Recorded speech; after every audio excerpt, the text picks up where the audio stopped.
अमरावतीतील Irwin Chowk ते राजापेठ उड्डाणपुलावर online speed sensing radar उभारण्यात येणार आहे। या पायलट प्रोजेक्टच्या अंमलबजावणीस सुरुवात झाली असून श्राम चौक भागातील उड्डाणपुलावर 2 कॅमेरे आणि स्क्रीनही लावण्यात आली आहे।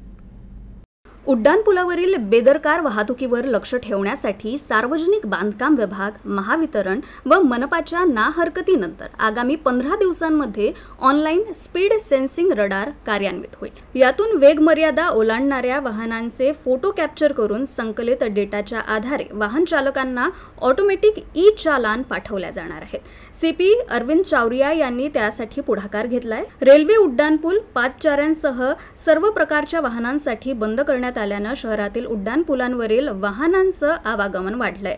ऑनलाईन स्पीड रडार ही डिजिटल स्क्रीन आहे जी चालकाला त्यांचा त्यावेळीचा वेग सांगेल। जर वेग निर्धारित मर्यादेपेक्षा जास्त झाला तर नाईट व्हिजन कॅमेरा असलेले रडार आपोआप अतिवेगाने धावणाऱ्या वाहनांचा फोटो क्लिक करेल आणि वाहतूक मुख्यालयात पाठवेल। अशा प्रकारे नियमांचं उल्लंघन करणाऱ्याच्या मोबाईलवर ई चालान पाठवल्या जाईल। उड्डाणपुलावरची मर्यादा ही ताशी 20 किलोमीटर अशी आहे।